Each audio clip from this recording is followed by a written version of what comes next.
a quiet, rural farm in the American Midwest, rich with history but now worn with age. The land stretches for miles, with old barns standing like silent sentinels of a time long past. Cornfields sway in the breeze, but neglect is evident. Broken fences, rusted tractors, and a farmhouse in need of repair. Maggie Carter, 93 years old, has lived here all her life. Once a vibrant young woman who managed the farm alongside her late husband, she is now frail but unyielding. Time has taken its toll, but her spirit remains fierce. Her family history is one of resilience. Her husband, a World War II veteran, fought bravely overseas, and together they built this farm from the ground up. She raised her children with discipline, hard work, and an unwavering sense of integrity. But with most of her family either passed on or moved away, she now faces her struggles alone. Maggie Carter, at 93 years old, has lived on this land for nearly a century. Every inch of the farm holds a memory, some joyful, others bittersweet. Once a vibrant young woman, she worked tirelessly alongside her late husband, tending to crops, raising livestock, and ensuring their children grew up with strong values. In those days, her laughter was as much a part of the land as the wind rustling through the wheat fields. But time, ever relentless, has taken its toll. Her body may be frail, her hands now lined with the marks of a life well lived, but her spirit remains unyielding. Maggie's family history is steeped in resilience. Her husband, a World War II veteran, left for war as a young man and returned with both scars and stories. Some he told, others he kept buried deep. Together, they built the farm from nothing, working through harsh winters, droughts, and economic hardships. They raised their children with discipline, hard work, and an unwavering sense of integrity, instilling in them the same grit and determination that defined their own lives. But as the years passed, life took its course. Her husband succumbed to illness, her children grew up and moved away, and many of her old friends found their rest beneath the soil they once toiled upon. The once bustling home is quieter now, with only the creaking of the porch swing and the occasional chirp of a lone cricket breaking the silence. Yet, despite the loneliness and the struggles that come with old age, Maggie refuses to leave. This farm isn't just a piece of land, it's her legacy, her life's work, and a testament to everything she and her family fought for. She still wakes before the sun, her morning ritual unchanged for decades. She feeds the animals, checks the fences, and tends to her small garden, even if the effort leaves her aching by nightfall. The work is harder now, but she pushes on, refusing to surrender to time or circumstance. Because Maggie Carter is not just an old woman, she is the last guardian of a legacy built on sacrifice, love, and unbreakable will. Despite her resilience, she's been struggling, facing mounting bills, deteriorating infrastructure, and little support from the town. Once a tight-knit farming community, the town has changed, leaving Maggie increasingly isolated. Some neighbors have been forced to sell their land to outside developers, and she's been pressured to do the same. But Maggie refuses. This land is her legacy, and she won't abandon it without a fight. Just as Maggie battles the daily hardships of running the farm, a new and more dangerous threat emerges. A notorious outlaw gang, led by the ruthless Dale Mad Dog Carson, rolls into town on roaring motorcycles, their presence like a storm on the horizon. They are known for intimidation, illegal dealings, and land grabs, using fear and violence to force the elderly and vulnerable off their properties. Their reputation precedes them, whispers of extortion, arson, and worse. Dale isn't just any thug. He's a predator, a man who thrives on control. He has a personal vendetta against Maggie's farm. Beneath its weathered surface, the land is valuable, a prime location for an illegal smuggling operation. With corrupt officials in his pocket, Dale is confident no one will stand in his way. A shady land developer, working alongside Dale, begins applying pressure. He shows up at Maggie's door with a fake smile and a contract, promising her an easy way out, quick cash, a fresh start. When she refuses, the intimidation escalates. At first, it's subtle, strangers lurking near her property, tire tracks in the mud. Then it turns aggressive, fences slashed, her old barn set on fire, threats scrawled across her front door in spray paint. The town watches but does nothing. Fear has gripped them, and Maggie, despite her strength, is alone, but she isn't without hope, unbeknownst to the outlaws. Maggie has family, and they just made a terrible mistake. Jack Carter, her grandson, is a retired Navy SEAL, now living a quiet life after years of service. After multiple deployments, he sought peace, distancing himself from violence. He's spent the last few years off the grid, working with veterans, finding solace in the stillness of the wilderness. But nothing in his life means more to him than Maggie. She raised him after his parents' untimely death, teaching him strength, resilience, and honor. To him, she is more than family. She is the last true connection to his past, a guiding light in his life. When he receives a distressed call from a concerned neighbor, the calm of his new life is shattered. "Jack, you need to come home. Now." Without hesitation, he drops everything. He doesn't need details. He knows something is wrong. And when a man like Jack Carter comes home, trouble follows. The outlaws think they've won. They think they're dealing with a helpless old woman, but they have no idea what's coming. They just messed with the wrong family. Jack pulls up to the farm, his truck kicking up dust on the long, worn-out driveway. As soon as he steps out, he feels it, the eerie silence, the sense of something being wrong.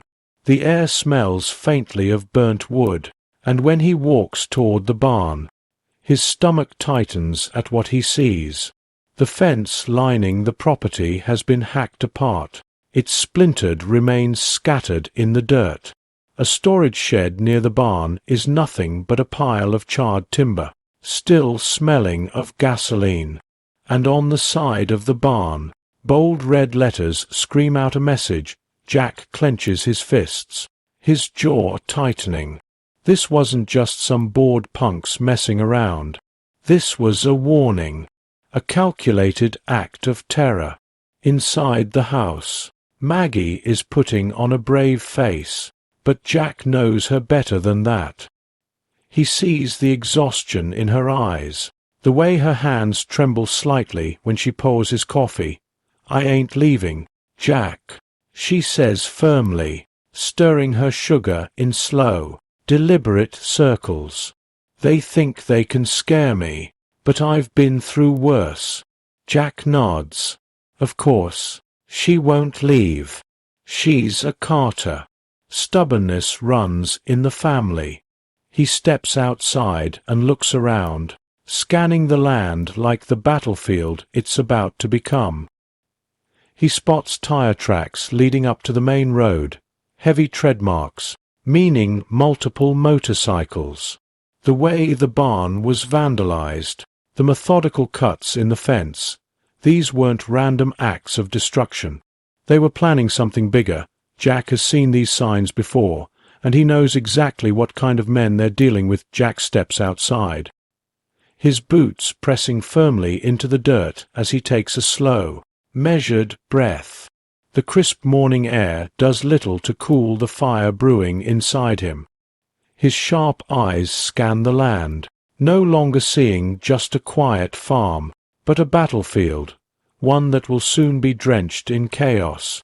Years of training kick in instinctively, his mind assessing the landscape with the precision of a soldier preparing for war. Every hill, every tree, every structure becomes a tactical point, cover, vantage, possible entry and exit routes. This isn't just a home anymore. It's a stronghold. He steps outside, his boots pressing firmly into the dirt as he takes a slow, measured breath. The crisp morning air does little to cool the fire brewing inside him. His sharp eyes scan the land, no longer seeing just a quiet farm, but a battlefield, one that will soon be drenched in chaos. Years of training kick in instinctively, his mind assessing the landscape with the precision of a soldier preparing for war. Every hill, every tree, every structure becomes a tactical point, cover, vantage, possible entry and exit routes. This isn't just a home anymore. It's a stronghold. His gaze falls on the barn, the blackened wood charred from the fire. Smoke no longer lingers, but the damage is done. A warning, a declaration of intent. They wanted to send a message, but they made a mistake. They didn't realize they were dealing with a man who has spent his life reading threats like this and turning the tables. Jack crouches down, running his fingers over the deep tire tracks leading up to the main road. Heavy tread marks, spaced closely together, multiple motorcycles. They came in fast, left just as quickly. No hesitation, no aimless destruction. Everything they did was deliberate. The fence wasn't just slashed in random spots. It was cut in key locations, places that would weaken the perimeter. The barn wasn't just burned. It was hit in a way that ensured maximum damage without spreading to the farmhouse. The more Jack studies the scene, the clearer it becomes. This wasn't just vandalism. It was a test run. A chill creeps up his spine, not from fear, but from certainty. He's seen these signs before. Ambush tactics, probing weaknesses. These aren't just reckless thugs raising hell for fun. They're planning something bigger. Jack clenches his jaw, his mind already working 2 steps ahead. He knows exactly what kind of men they're dealing with, and they have no idea what kind of man they've just provoked. Then he sees them. Tire tracks gouged deep into the earth, leading up to the main road. The weight of the marks tells him what he already suspects. Multiple motorcycles, heavy and fast. The tread patterns vary, but he recognizes them immediately. He's seen similar imprints in war zones, left behind by mercenaries and gangs that operated in the shadows, preying on the weak. His gaze shifts to the barn. The graffiti sprayed in thick, aggressive strokes isn't just vandalism. It's a message, a warning. The slurs and threats smeared across the wood are meant to intimidate, to wear Maggie down until she's too scared to fight back. But the real giveaway is the fence. The slashes in the wire, precise and intentional, tell him more than these outlaws would ever guess. They weren't just causing destruction for the sake of it. They were testing the farm's vulnerabilities, looking for the weakest points, gathering intel like seasoned predators stalking their prey. Jack's jaw tightens. He's seen these signs before. In war zones, in lawless territories where men like these thrived on fear. This wasn't just a group of reckless bikers looking for trouble. This was a calculated assault. They were planning something bigger, and Jack Carter knows exactly what kind of men they're dealing with. A slow, determined exhale leaves his lips as he clenches his fists. If these men thought they were going to intimidate Maggie into submission, they had made a grave mistake. Because what they didn't know, what they couldn't possibly understand, was that they weren't just up against a stubborn old woman and her struggling farm, they were up against a warrior, and they had just declared war. Jack isn't the type to wait around. He's spent years in war zones, where hesitation gets people killed. If someone's coming for his family, he's bringing the fight to them. He heads into town, his presence immediately turning heads. The people here remember him, some from when he was a kid, others from when he came back from his tours overseas. But now, they see the sharp, calculated way he moves. They know he's back for a reason. Jack finds the outlaws easily. They aren't exactly subtle. Their bikes are lined up outside a rundown dive bar, the kind of place that reeks of stale beer and bad decisions. Inside, the air is thick with cigarette smoke and testosterone-fueled laughter to the bar. Dale, Mad Dog, Carson leans back in his chair, beer in hand, surrounded by his crew. He's built like a pit bull, compact, muscular, with a permanent sneer. The moment Jack walks in, their eyes lock. Jack strides up to Dale's table, his voice calm but carrying a quiet edge of danger. "You've been messing with the wrong person." Dale smirks, barely sparing Jack a glance before taking a slow sip of his beer. "And you are Jack Carter, Maggie's grandson." Dale chuckles, shaking his head. "Oh, I heard about you. The war hero back to save Grandma's farm." His voice drips with mockery. His men snicker. "Listen, soldier boy, why don't you go play tough guy somewhere else? This ain't your fight." Jack leans in just a little. "It is now." Dale's eyes flicker, momentarily registering the steel behind Jack's words. But then he grins, amused. "You got no idea who you're dealing with," Dale says, standing up. He's a few inches shorter than Jack, but makes up for it with bravado. "See, I run this town. Cops don't touch me. The people, they don't lift a damn finger unless I say so. You're just a washed-up soldier with no backup." Dale chuckles, shaking his head as he takes a slow sip of his drink, the ice clinking against the glass. "Oh, I heard about you." He sets the glass down with a deliberate thud and leans back, spreading his arms as if addressing an audience. "The war hero back to save Grandma's farm." His voice drips with mockery, his lips curling into a smirk. His men, seated around him, let out low chuckles, a few exchanging knowing glances like they've seen this story before, some outsider thinking they could play the hero. "Listen, soldier boy," Dale continues, gesturing lazily with his drink. "Why don't you go play tough guy somewhere else? This ain't your fight." Jack doesn't flinch. He doesn't blink. He just leans in slightly, his voice calm but sharp as a blade. "It is now." For a fraction of a second, Dale's confident mask cracks. His eyes flicker, catching something in Jack's gaze, something steady, unwavering, something he's not used to seeing. Not fear, not bravado, just cold, hard certainty. The kind of look a man gives when he's already decided how this ends. But Dale recovers quickly, forcing a grin as he pushes back from the table and stands up. He's a few inches shorter than Jack, but he puffs out his chest, making up for it with bravado. Around them, the bar goes quieter, tension settling in the air like an oncoming storm. "You got no idea who you're dealing with," Dale says, voice lowering. He rolls his shoulders as if shaking off the brief moment of unease.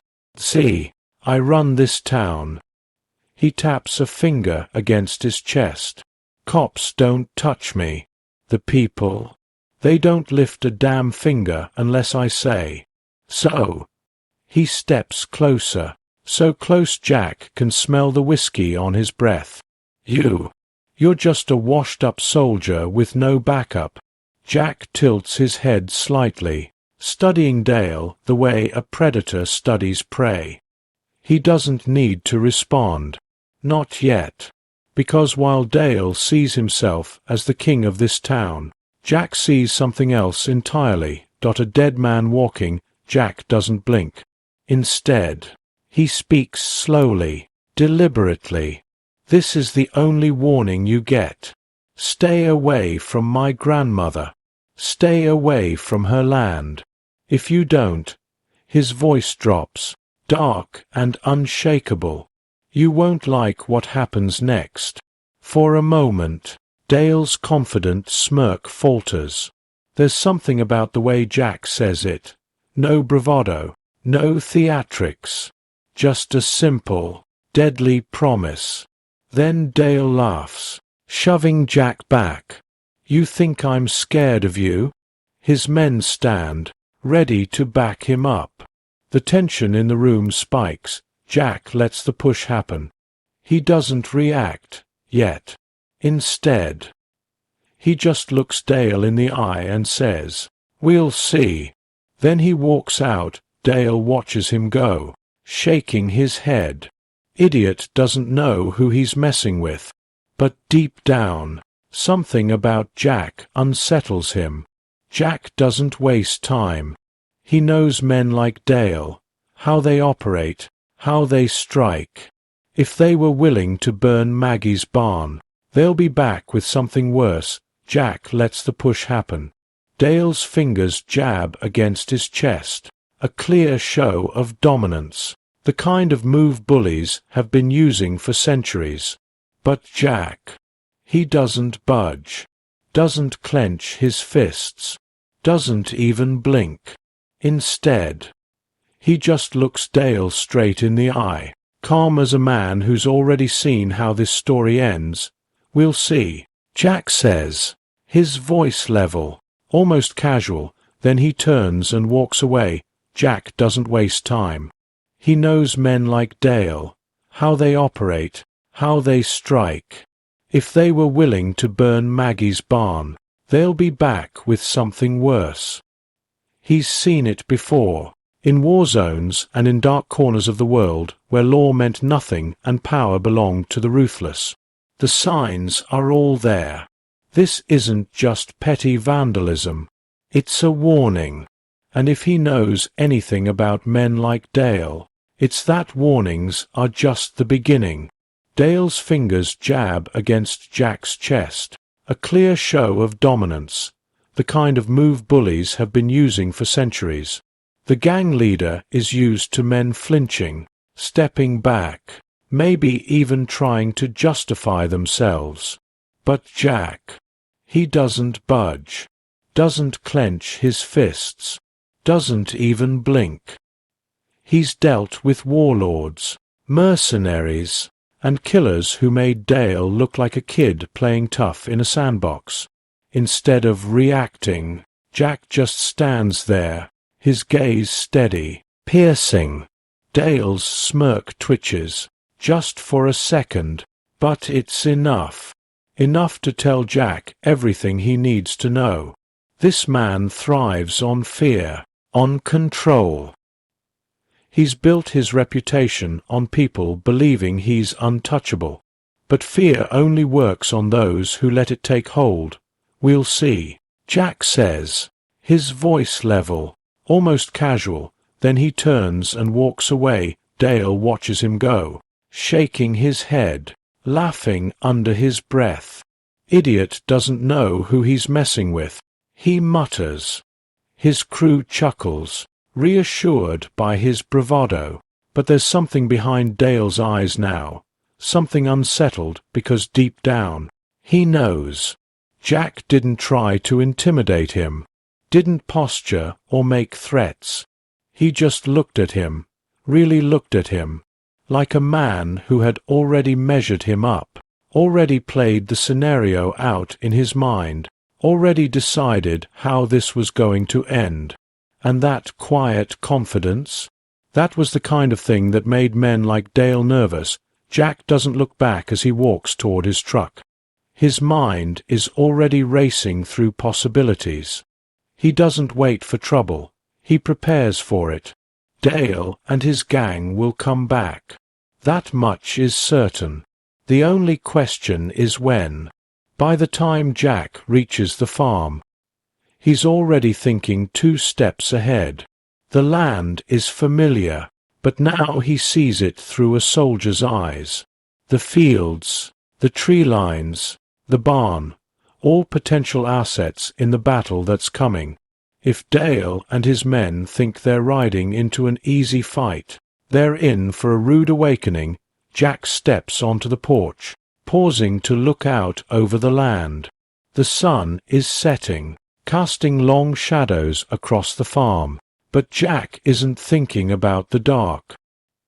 He's thinking about the morning, because by the time the sun rises, this farm won't just be a home, it'll be a battlefield. Dale watches him go. His smirk still plastered on his face, but there's something behind it now, something forced. His men are watching him, waiting for him to laugh, to shrug it off, to be the Dale Carson they know. So he does. He scoffs, shaking his head. Idiot doesn't know who he's messing with.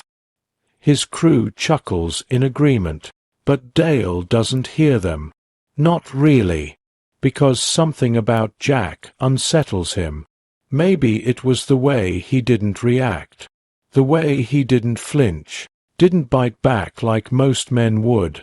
Dale was used to people puffing up their chests, trying to act tough. Jack didn't. Jack just looked at him like a man sizing up a problem, figuring out the best way to solve it.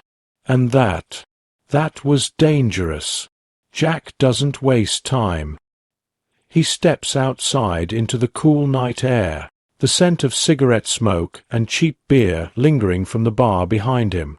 But his mind is already ahead, already moving. He knows men like Dale. He's dealt with their kind before, thugs who think fear is power, who mistake control for strength. He knows how they operate, how they strike, and if they were willing to burn Maggie's barn, they'll be back with something worse that night. Jack works tirelessly, preparing the farm like he would a battlefield. He reinforces the doors and windows of the house, installing extra locks and barricades. He repairs the fences, but with a twist, hidden wire traps that would tangle up anyone trying to cut through again. He places motion sensors around the property, setting up an alert system using old-school tripwires and bells. Simple but effective. Maggie watches him from the porch, sipping her tea. You always were the paranoid type, she muses. Jack smirks. Kept me alive. But Maggie isn't just going to sit back and let him do all the work. She may be 93, but she's got fight left in her. Teach me, she says. Jack pauses, frowning. Teach you what? To fight. Jack chuckles, shaking his head. Maggie, you. She cuts him off with a sharp look. I'm not dead yet, boy. You think I'm just gonna sit in a corner while they try to take my home? Jack sighs, rubbing the back of his neck. He knows there's no talking her out of ITSO. He teaches her. He shows her basic self-defense, how to hold a weapon properly, where to aim if she needs to. He teaches her how to move quietly, how to use the element of surprise. It's a moment that strengthens their bond. Maggie isn't just his grandmother. She's a warrior in her own right. And Jack is damn proud of her as they work. Something unexpected happens. A few neighbors show up. First, just one or two. Then a handful more. Word has spread. Jack's presence, his defiance against the outlaws, has inspired them. For years, they've lived in fear, keeping their heads down, hoping Dale and his gang would leave them alone. But now, with Jack standing up, they're remembering what it feels like to fight back. A farmer named Tom steps forward, gripping his shotgun. "You need an extra set of eyes out here." Jack looks around at the growing crowd of townsfolk. Their expressions are still laced with fear, but there's something else now. Determination. Jack nods. "Let's get to work." Together, they prepare. Because when Dale and his men come back, they won't just be facing an old woman anymore. They'll be facing a community ready to fight, and at the center of it all, a Navy SEAL who's about to remind them why messing with his family was the biggest mistake they ever made. The night is eerily quiet, the kind of silence that warns of an impending storm. Jack watches from a concealed position as Dale and his gang approach the farm, their confidence evident in their swagger. They believe this will be an easy conquest, a quick show of force to scare Maggie into leaving, but they have no idea what awaits them. As they move in, the first gang member trips a hidden wire. Immediately, a net yanks him into the air, leaving him dangling and flailing like a caught fish. Another steps forward, only to trigger a pit filled with sharpened stakes. The gang hesitates, but Dale urges them on, cursing at his fallen men inside the farmhouse. Maggie grips her shotgun tightly, her breath steady despite the chaos outside. She is no fragile old woman. She has weathered storms in her life before, and she will weather this one, too. Jack waits, calculating. The enemy is now on high alert, their arrogance fading into fear. And fear is something Jack knows how to exploit, moving like a ghost through the darkness. Jack picks off the outlaws one by one. He strikes from the shadows, silent takedowns, precision strikes, using the terrain to his advantage. The gang begins to unravel, their numbers dwindling too quickly for comfort. A man raises his weapon, but before he can fire, Jack emerges from the darkness, disarming him with a brutal twist of the wrist. A quick strike to the throat, and the outlaw collapses, gasping for air. Another man tries to flee, but Jack cuts him off, dispatching him with ruthless efficiency. Dale watches in horror as his gang falls apart. This isn't a simple farm raid. It's a battlefield, and they are being hunted. Desperate, Dale changes tactics. He storms the house, kicking the door open and grabbing Maggie by the arm. He drags her outside, putting a gun to her head. "Come out, hero!" Dale shouts into the darkness. "Or the old lady dies." Jack steps into the dim glow of the porch light, his face expressionless. His eyes locked onto Dale. "Let her go," Jack says, his voice calm, steady. Dale grins, thinking he has the upper hand. "Drop your weapon first." Jack complies, placing his knife on the ground. But Dale doesn't understand. Jack doesn't need weapons to win. The fight is brutal, raw. Dale swings wildly, but Jack dodges effortlessly, countering with calculated strikes. A punch to the ribs, an elbow to the jaw. Dale staggers, furious. He lunges again, but Jack catches his arm, twisting it painfully before slamming him onto the ground. Dale groans, reaching for his gun. But before he can fire, Maggie steps forward and swings her shotgun, cracking the butt against Dale's head. He crumples. Unconscious, Jack looks at Maggie, a smirk playing on his lips. Nice swing. She exhales, nodding. Learned from the best. The danger is over. The farm is safe. And Maggie, she's no victim. She's a survivor as the first rays of dawn break over the farm. The remaining outlaws realize they have no fight left in them. Bloodied, broken, and terrified, they scramble to escape into the woods, leaving behind their fallen leader. Jack doesn't bother chasing them. He knows fear will do the rest. Minutes later, the distant sound of sirens echoes through the valley. For too long, the town's law enforcement had turned a blind eye, afraid to challenge Dale's gang. But tonight changed everything. With the gang in shambles and their leader defeated, the sheriff arrives in force, eager to reassert control. Dale groans as he comes to, handcuffed and dragged to his feet by the officers. His once smug expression is gone, replaced with rage and disbelief. "You can't do this." He spits. "I own this town." The sheriff, emboldened by Jack's actions, glares at him. Not anymore. As Dale and his remaining crew are loaded into police cars, another figure emerges, the shady land developer who had been working with the gang. His slick confidence vanishes when he sees Jack standing there, arms crossed.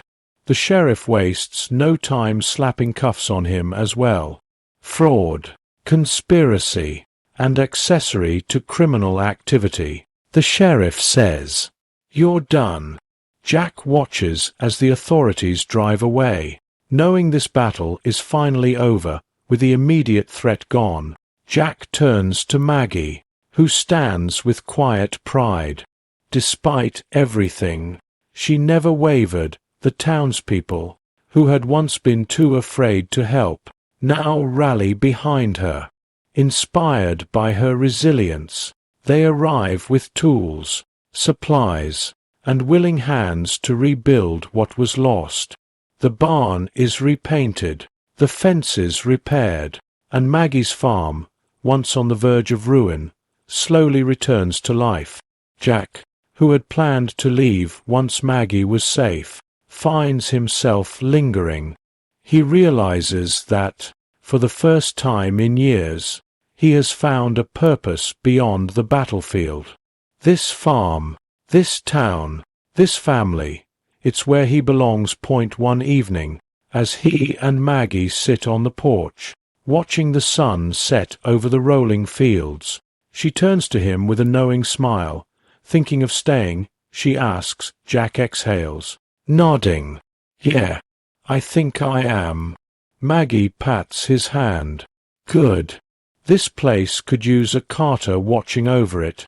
The farm, once a symbol of struggle, now stands as a testament to resilience, family, and the unbreakable spirit of those who refuse to back down. Honor and courage have triumphed over greed and fear. And as long as Jack is here, they always will. Months have passed since that fateful night, but the impact of Jack and Maggie's stand against the outlaws is still felt in every corner of the town. The once fearful community now walks with their heads high, knowing they are no longer easy prey for those who seek to exploit them. The farm, once a symbol of struggle, now stands as a testament to resilience, family, and the unbreakable spirit of those who refuse to back down. The burned barn has been rebuilt, stronger than before, its fresh wooden beams standing tall against the horizon. The fields, once trampled by intruders, now flourish again under Maggie's careful tending and the helping hands of a town that has rediscovered its own strength. Honor and courage have triumphed over greed and fear. And as long as Jack is here, they always will. Months have passed since that fateful night, but the impact of Jack and Maggie's stand against the outlaws is still felt in every corner of the town. The once fearful community now walks with their heads high, knowing they are no longer easy prey for those who seek to exploit them. Storefronts that once closed early out of fear now keep their doors open late, laughter and conversation filling the streets where silence once reigned. The sheriff, once hesitant to challenge the town's criminal underbelly, now enforces the law with renewed purpose, inspired by Jack's example. At the farm, Jack has found his own sense of purpose. The restless soldier who once wandered without direction now stands firm, rooted in something greater than himself. He spends his days repairing fences, tending to the land, and passing down his knowledge to those who wish to learn. He's taken a few of the town's younger men, former troublemakers, once drawn to the allure of gangs, and shown them another way, through discipline, hard work, and the same unwavering resolve that saved this farm. He's helping shape a new generation that will never let history repeat itself. Maggie, despite her age, still works the farm every day. She moves a little slower, her hands a little more weathered, but her spirit is as fierce as ever. She watches Jack from the porch, a knowing smile on her face.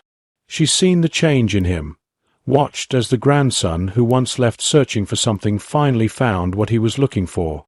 The town will never forget what happened. The legend of how a 93-year-old woman and her Navy SEAL grandson stood against an outlaw gang has become more than just a story.